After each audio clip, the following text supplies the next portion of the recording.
exploring what are the downsides of high rep calisthenics, because yes, it can build muscle. It definitely builds endurance because you're doing such high reps Yeah. at a basic level. But the research shows that you can build muscle from anything around that 5 to 50 reps. So this is the argument for people that are just in the parks doing just endless volume on those bodyweight basics. It can work, but we look at what most people do on average, and most people aren't doing really high reps because there's disadvantages. Yeah. One, it's extremely physically uncomfortable to do sets of beyond 30 and actually get close to failure. Yeah, it's that's a super. I think the research on this kind of I think really validated traditional calisthenics for a while. When it's now been pretty well established for a while that hypertrophy continuum, that rep range stuff from 4 or 5 reps up to 35, 50 reps is all equally valuable or similar in value for hypertrophy outcomes, as long as the sets pushed equally close to failure and as long as the volume of sets to failure or close to it are equated. But that was redeeming for a lot of the high rep calisthenics stuff, because if you're in a park doing 30 reps of pull-ups or something, like that's arguably as good now as an 8 rep set done in a traditional bodybuilding setting on a lat pull down or something like that. You can confidently say that, okay, you're probably going to get similar hypertrophy outcomes for that. But since then, we've had really good research on stuff like how well you can actually assess your proximity to failure, how well you can actually know or reliably push your muscle to the point where it is the muscle and the fatigue mechanisms that you want to actually be targeting that are stopping your set. They're just not the same at 5 reps and 30 reps. And Because at that 30 reps, it's you stop because the pump, the fatigue, the metabolites, the lactic acid, all those ions floating through you is what is causing you to stop. But if you had a gun to your head, you could probably do another 5, 10 reps to actually hit failure. And everyone knows it too, because anyone who's gone into the gym and done a 5 rep max set, or I even like to talk about lower sets. Like if you do a 2 or a 3 rep max, you're still failing. You can't move that weight. Like that is your point of failure. That does not feel at all similar to a 30 rep set pushed to failure. There is just totally different things that your brain is perceiving. There's totally different incoming perceptions of effort that are coming from not just the muscle and how hard or heavy the weight feels. It's coming from your breathing rate. It's coming from your heart rate. It's coming from the fact that you've now been doing this set for a full minute or minute plus by that point. Yeah. There's just so many other reasons coming in that are all relevant, because they're convincing your brain that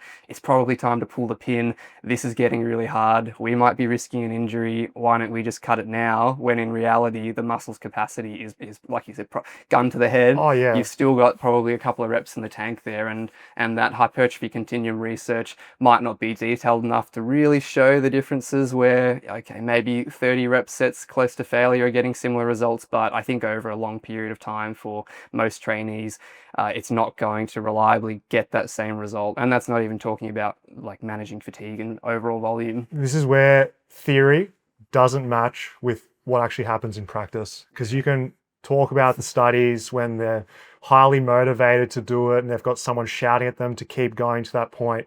But let's just think practically. Imagine 10 sets in a workout where it's legitimately 20 plus reps of actually going towards that failure point. It's just not going to happen. Well, it was crazy, and I don't. And someone will argue saying, "Yeah, I do that all the time." But I Yeah. think unless you have this intrinsic masochistic joy of just going to that point, some people do, but I'd say it's outliers. Yeah, and don't get me wrong, like those types of fatigue and those incoming perceptions of stress that you're experiencing, like getting accustomed to those is an adaptation. It's like stretching. A lot of the reason people get better at stretching, especially in the early days, is because your tolerance to perception of effort and tolerance to incoming sensations of fatigue does get better. And so it will feel like, if you're someone who's doing 8 sets of 20 reps, 3 to 4 to 5 days a week, you will absolutely get better at doing that. And your tolerance to the burn, to the cardiovascular effort, to the heart rate, all of that's going to get better, but to a point. Like there's a physiological limitation to how much you can adapt to that, versus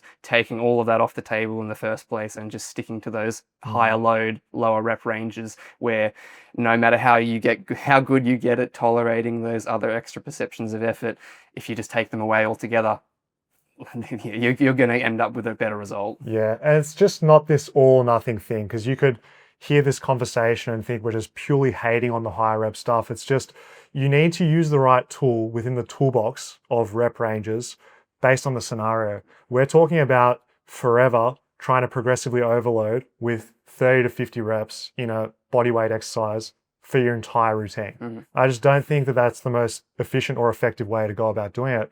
But if you want some training variety for a phase and you want to do a block of, say, moderate to high reps, cool. If most of your routine is that lower to mid rep range, and then you finish with a couple sets of higher rep movements, fantastic. But I'm just trying to think practically, what are people going to actually do in their routine? And if you think that you have to do bodyweight exercises for high reps, which if you go in a certain part of the internet, that can be the case. And we've got a cat joining the conversation now. Yeah, I was wondering how long it would take before this happened. Just don't knock over the cameras. Hello. Yeah, I thought they'd get too curious at one point. Doesn't want to go. We Yeah, needed it's some just, outtakes. yeah. Not being dogmatic with what you do. It doesn't have to be an all or nothing thing, even with the lower to moderate rep ranges. It's just highlighting optionality of your training. Yeah, there's just so many reasons not to go into those high rep ranges just for the goals that most people come into training with. And when you talk to most people about, and this is something I talk about often too, I actually think a lot of people haven't sat down in a while and really reassessed what their actual goals are and then tried to see how well their training style actually matches what they think their goals are. For so many people, and I've almost fallen into the trap at multiple times with this too, after a certain number of years of training a certain way, you just keep wanting to train that way because that's what you've been doing for a while. And after a certain amount of time, that training, like we're saying with pure bodyweight stuff, if you just keep progressing that and what worked early by adding reps or adding sets that was still conducive to those strength or those hypertrophy goals, it's easy to keep doing that because it kept working for a while, but eventually that can become detached from goals that might have stayed the same or goals that might have changed over time too. So if you're not going into your training or your programming and wondering, does this fit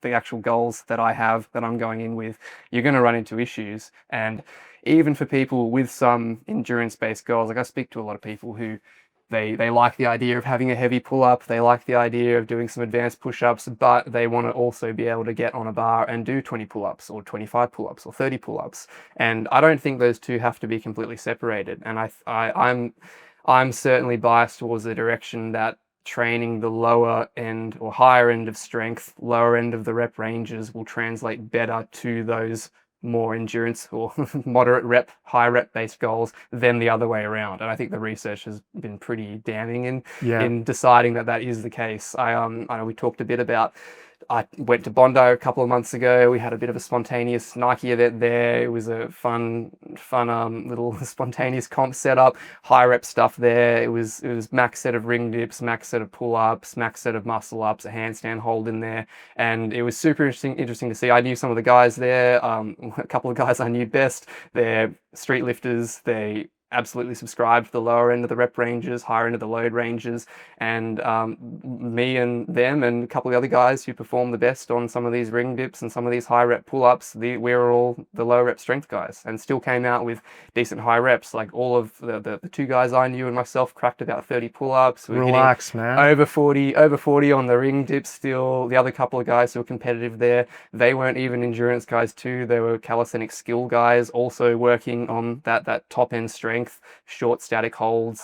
So it was super interesting to see that you could turn up, go to an endurance-based event essentially and watch all the guys who didn't really do endurance and have stayed away from that for a while still have high levels on this stuff, whereas it just absolutely wouldn't be the case the other way around. You couldn't take someone who was getting in the park and doing 50, 60, 800 rep sets of push-ups and then stick them on a weighted dip or something or on a bench press and watch them push out in big numbers. Not that doesn't work that way around. I can concur with that as well because concur means agree, right? Yeah.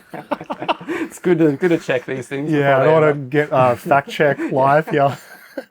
I've had the exact same experience myself because it's training the different pathways. Endurance just not going to translate to that top end neurological strength of just being able to get that high motor unit recruitment straight away, all the force output that you have that you gain from low reps. It's unique to that aspect. It makes sense too. If you got a really heavy weighted pull up, weighted dip, when you take off that extra weight, it's kind of like the time chamber in Dragon Ball Z, where you go into the gravity chamber and you're just doing your body weight. Makes sense because it's body weight exercise to the relative strength component. If you're doing it with really heavy weights, when you take that off, your body weights will feel really light and the reps will just come like nothing. Yeah. I had the same thing as well with dips. I don't think I touched any body weight dips for a good 6 months, just doing heavy dips for me, 60 plus kilos for the low to moderate rep range. And then I remember collabing with Jeff in China, Jeffrey Verity Schofield. And then at the end of a workout, a full push workout of bench, overhead press, isolation, lateral, triceps, doing bodyweight dips to finish. And I just high rep stuff. Just high rep stuff. Psychopathic material. Yeah, I was just at the end of a push session. Pumping them out. And I got to 30 reps. And then I thought it'd be a funny idea to stop and just say, I better stop because anything above 30 reps probably isn't good for hypertrophy. Yeah. I could have probably kept going to 50.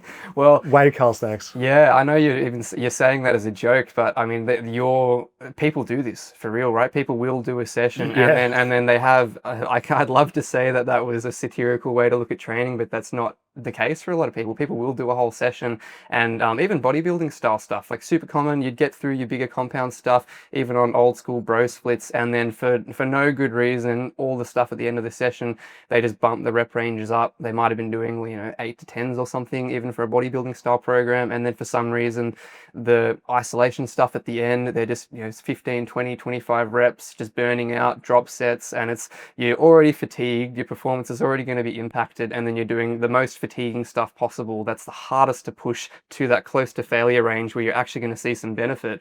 And it's just the biggest recipe for making your recovery feel so much harder, burning yourself out within that same session, and then walking away with, if anything, the most incremental benefit from what was probably the most effort you put in that entire session. I think the problem there is some of the people that do that are enhanced individuals. Yeah. And they're playing with a different set of physiology compared to natural people. Yeah, well, there's some interesting bodybuilding historians I listen to on some podcasts who break down just the changing methodology, and just so interesting to see exactly what you're saying, where as soon as PEDs became rampant, the workout splits changed because what worked and what you could get away with changed. And bro split stuff like a whole single day for biceps where you can fit in 6 to 8 bicep exercises and then 3 or 4 sets and then still see some results from that. The rep ranges are getting almost irrelevant at that point. It's just completely different style of training shaped by PED use basically at the highest levels, which is what everyone was modeling their training styles on. So yeah, you're 100%. There's been a little bit of a comeback from that dogma. I think that was built in an era where not only were PEDs getting more rampant, no one was willing to talk about the fact that they were even in circulation at that level in general. Just to wrap this up with rep ranges, I would say that with the weighted calisthenics or hybrid style training where you can mix in barbells, dumbbells, machines, free weights, all that together, that optionality allows you to constrain your rep range. And that's probably the biggest takeaway I'd have for people. And I'm going to be doing this myself in my own training. Stick to a low to moderate at most rep range and use a double progression style where you start at the lower end, say 4 reps, go up to 8 at a certain weight, increase it, or a progression or something like that. Keep going back and forth like that. You do the same number of sets for each of the movements. You will actually progressively overload. Instead of going, okay, I'm going to increase sets one time. Hey, I'm just going to keep increasing the reps. You constrain it. Intensity is constrained. Effort to failure is there. Progressive overload is built in. And it'll be just a great challenge to put yourself with some guardrails. And the results you'll be big and strong, I'm sure. Yeah, to just sum it up as quick as possible, I often just give people basically a 3 reason summary. Even if you, without the issues we talked about before on that hypertrophy continuum and how hard it is to push to failure at higher reps, at best, higher reps are equal to lower reps for hypertrophy outcomes. So you're going to get the same growth out of that. We absolutely know strength outcomes are going to be better at lower rep ranges with higher loads. So that's going to beat the brakes off the higher rep stuff anyway. We know that fatigue is going to be substantially less per set and per workout working in the lower rep range. So that's a pro for that too. We know that connective tissue adaptations, tendon strengthening, joint strengthening is all better used with low rep sets or higher loads, at least moderate loads as well, starts to drop off once you start getting into those higher rep sets. The only caveat or the only reason I would push someone away from that is if they're working around an injury, if it is a technical movement where they do feel like accessing those higher loads is just going to come with form breakdown for them. But to be fair, most of that you can get around by adjusting RPE, adjusting intensity.